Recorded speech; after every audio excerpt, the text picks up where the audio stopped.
আসসালামু আলাইকুম। আমার নাম আনিশা নাওয়ার মাহমুদ।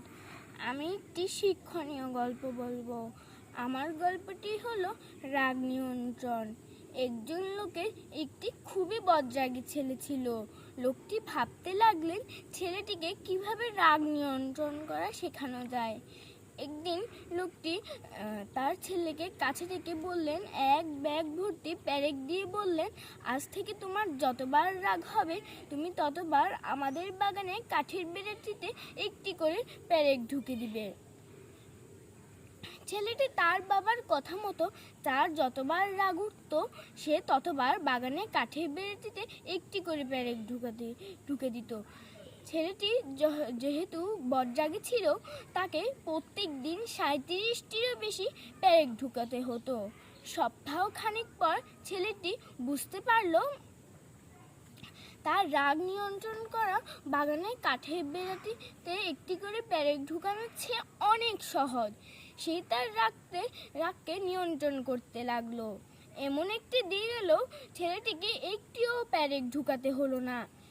ছেলেটি এই কথাটি তার বাবাকে জানালো। তার বাবা বলল, আজ থেকে তোমার যেসব দিনে তোমার রাগকে পুরোপুরি নিয়ন্ত্রণে রাখতে পারবে সেই সব দিনে আমাদের বাগানে কাঠের বেড়াটি থেকে একটি করে পেরেক তুলে ফেলো। ছেলেটি তার বাবার কথা মতো সে যেই সব দিনে তার রাগকে পুরোপুরি নিয়ন্ত্রণে রাখতে পারত সেই সব দিনে বাগানের কাঠের বেড়াটি থেকে একটি করে পেরেক তুলে ফেলতো। অনেক দিন চলে গেল। ছেলেটি একদিন সবগুলো পেরেক তুলতে সক্ষম হলো। সে তার বাবাকে এই কথা জানালেন।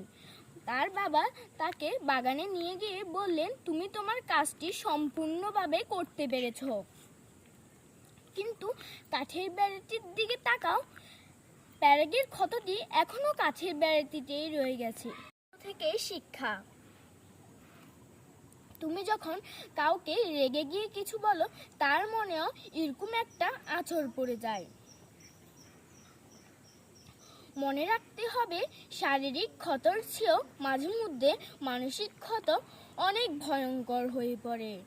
আমরা আমাদের রাগকে নিয়ন্ত্রণ করতে শিখব, কেননা অ্যাঙ্গারের আগে একটি ডি বসলে সেটা ডেঞ্জারে পরিণত হয়। ধন্যবাদ।